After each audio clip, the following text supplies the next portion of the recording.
244 244 Gurmeet Singh. Question number 244 sir. माननीय मंत्री महोदय। आप पटल पर रखें। माननीय सदस्य। माननीय मंत्री जी, आप अपने काम के लिए बहुत डेडिकेटेड हैं और आपने बहुत अच्छे हाईवेज़ पूरे देश में बनाए, लेकिन उन हाईवेज़ की वजह से गाड़ियां 110, 120, 150 तक भी कुछ लोग चलाते हैं। और अभी आपने जिक्र भी किया कि तकरीबन 2.25 लाख लोगों की मौत हर साल हो रही है और पिछले 10 साल में तकरीबन 15 लाख लोगों की मौत सिर्फ रोड एक्सीडेंट्स के कारण हो गई और डेली लगाएं तो 400 लोगों की मौत हो रही है। और माननीय मंत्री जी, पंजाब में पिछले एक साल में अगर हम कंपैरिजन करें 2023 से, तो जो एक्सीडेंट्स का डेथ रेट है वो 47% कम हुआ है। उसका रीज़न है कि हमने एक डेडिकेटेड फोर्स, सड़क सुरक्षा फोर्स पंजाब में लगाई है। उसमें 1600 पुलिस ऑफिसर को डिप्लॉय किया है और हर 30 किलोमीटर के बाद एक टोयोटा की तकरीबन 40 लाख की गाड़ी लगाई गई है और उससे 47% जो डेथ रेट है वो कम हो गया। सो मैं मंत्री जी से सवाल करना चाहता हूं, क्या केंद्र सरकार भी आने वाले समय में कोई ऐसी डेडिकेटेड फोर्स का गठन करेगी कि जिससे रोड एक्सीडेंट कम हो सके? सम्माननीय स्पीकर महोदय, ये जो एक्ट है मोटर व्हीकल एक्ट, ये कॉन्करेंट लिस्ट में है। जो कानून बनाने के अधिकार राज्य सरकार को है उसको स्टेट लिस्ट कहा जाता है, जो भारत सरकार बनाती है उसको सेंट्रल लिस्ट कहा जाता है और जिसमें स्टेट और सेंट्रल दोनों करते हैं उनको कॉन्करेंट लिस्ट कहा जाता है। तो ये स्टेट गवर्नमेंट के अधिकार में है। मैं पंजाब सरकार को धन्यवाद दूंगा कि उन्होंने पॉजिटिवली प्रयास किया। आसाम सरकार ने भी एक्सीडेंट्स कम किए, पर मैं आपके सामने ये भी जानकारी देना चाहता हूँ कि देश में सबसे ज़्यादा एक्सीडेंट में मरने वालों की संख्या पे नंबर 1 पर है उत्तर प्रदेश, 23,652, टोटल एक्सीडेंट के 13.7%। दूसरे नंबर पर है तमिलनाडु, 18,347, 10.6%। तीसरा है महाराष्ट्र, 15,366, यानी 9%। और मध्य प्रदेश 13,798, यानी 8%। मैं विशेष रूप से इन चारों राज्यों के मुख्यमंत्रियों से, एक से या तो उत्तर प्रदेश के मुख्यमंत्री से मैं भी लखनऊ गया था, मेरी डिटेल बातचीत हुई, उन्होंने इसको सीरियसली लिया है। बाकी भी मुख्यमंत्रियों से बात करके इसके लिए कोशिश करेंगे। सिटी जो है भारत की जिसमें सबसे ज़्यादा लोगों का डेथ होती है, उसमें पहले नंबर पर दिल्ली है, 1,457 डेथ दिल्ली में होती है। बेंगलोर में 915, जयपुर में 850। और मैं ये मानता हूँ कि इसके लिए रोड इंजीनियरिंग, ऑटोमोबाइल इंजीनियरिंग, ये 2 चीज़ें महत्वपूर्ण हैं। हमने ऑटोमोबाइल इंजीनियरिंग में भारत एनकैप करके रेटिंग शुरू कर दिया।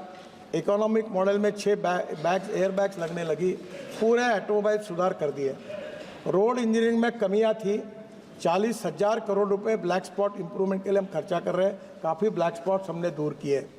पर इसमें 59% एक्सीडेंट्स ये एनएच पर हो रहे हैं और ये मेरे लिए सबसे चिंता का विषय है।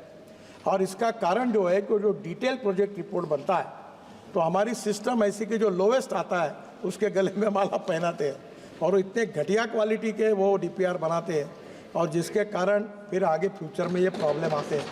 तो अभी हमने ये सिस्टम को भी, जो लोवेस्ट वाली बात थी उसको बदल कर उसका भी हम रेटिंग कर रहे हैं, कॉन्ट्रैक्टर का भी रेटिंग कर रहे हैं और डीपीआर वालों का भी कर रहे हैं। और अभी तो मैं रोज़ 4-4, 5-5 कॉन्ट्रैक्टर, कल ही मैंने 5 लोगों को ब्लैक लिस्टेड कर दिया। अब कॉन्ट्रैक्टर को और कंसल्टेंट को और अधिकारियों को जो भी निग्लिजेंस बताएगा उसके ऊपर कड़ी कार्रवाई करने के बारे में कोई सहानुभूति किसी के प्रति रखेंगे नहीं, क्योंकि लोगों की जान बचाना आवश्यकता है और निश्चित रूप से हम करेंगे। एक इम्पॉर्टेंट चीज़ है कि देश में 18 लाख ड्राइवर्स की कमी है और ये जो एक्सीडेंट हुए हैं इसमें जिनके पास ड्राइविंग लाइसेंस नहीं था, और जो आजकल क्या बताए अध्यक्ष महोदय, हमारे देश में ट्रेलर और ट्रक पर जो कंडक्टर होता है वो चुपचाप ड्राइविंग सीख के वो चलाना चालू कर देता है। हम दुर्भाग्यवश मुझे कहना पड़ रहा है कि दुनिया में ऐसा जो देश है नंबर 1 पर जहां आसानी से ड्राइविंग लाइसेंस मिलता है, उस देश का नाम भारत है। हम इसको सुधार रहे हैं, स्टेट गवर्नमेंट के सहयोग से इसको काफ़ी स्ट्रिक्ट करने की कोशिश कर रहे हैं और मेरा विश्वास है कि भी हमने एक तय किया है कि मैं सब मेंबर साहब को आह्वान करूंगा कि मैं आपको driving centre, driving training centre और फिटनेस सेंटर हर जिले में, हर तालुका प्लेस पे एक एक शुरू करने की योजना हमने बनाई है। उसमें आर्थिक मदद कर रहे हैं, करीब 75 हमने खोले हैं, अभी हमको 1000 खोलने के हैं। आप आपके कॉन्स्टिट्यूंसी में आप प्रपोजल स्टेट गवर्नमेंट के थ्रू आइए, मेरे पास एक स्कीम लेके जाइए और ट्रेन ड्राइवर बनाए। विशेष रूप से ट्राइबल एरिया जो है, जो सोशली, इकोनॉमिकली, एजुकेशनली बैकवर्ड है, रूरल एरिया है, जहाँ एम्प्लॉयमेंट नहीं है, वहाँ फिटनेस सेंटर और ड्राइविंग ट्रेनिंग सेंटर का कॉम्बिनेशन हमने किया है। 8 दिन में वो स्कीम को हम डिक्लेयर करेंगे और आप इसमें आकर ट्रेन ड्राइवर भी तैयार होंगे और फिटनेस के कारण 15 साल के बाद जो गाड़ियाँ बाद में स्क्रैपिंग करनी है उसकी सुविधा प्राप्त होगी। दोनों में आपके कॉन्स्टिट्यूंसी में इस उपक्रम के लिए आप सहयोग करें, ये भी मैं अनुरोध करता हूँ। श्री गौरव गोगोई जी। हाँ, आपका सप्लीमेंट्री। धन्यवाद मंत्री जी। सर, मैं माननीय मंत्री जी से पूछना चाहता हूं कि जैसे जो विकसित देश हैं, जैसे जापान है, स्वीडन है, ऑस्ट्रेलिया है, तो उन्होंने कि 0 डेथ्स इन रोड एक्सीडेंट्स कोई टाइमलाइन तय कर दी है।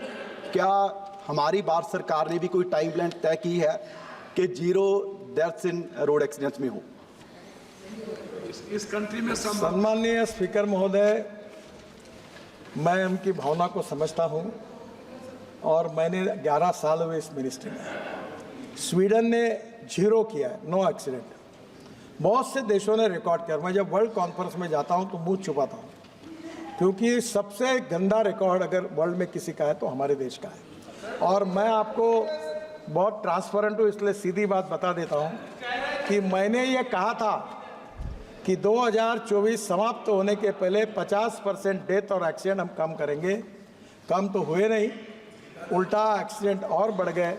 और ये एक ही सब्जेक्ट है कि जिसमें हमारे डिपार्टमेंट को सफलता नहीं मिली। उसके वेरियस रीजंस हैं। मैं आपको यही बताता हूँ कि जब तक समाज का सहयोग नहीं मिलेगा, ह्यूमन बिहेवियर नहीं बदलेगा, कानून के प्रति सम्मान पैदा नहीं होगा, तब तक ये मुश्किलें हैं। आप सबके सहयोग से पहला तो टारगेट हमारा फेल हो गया और उसको स्वीकार करने में मुझे कोई संकोच नहीं है, क्योंकि सच्चाई है। पर इसके बाद फिर हम तेज़ी से और काम को लगे आपके सहयोग से।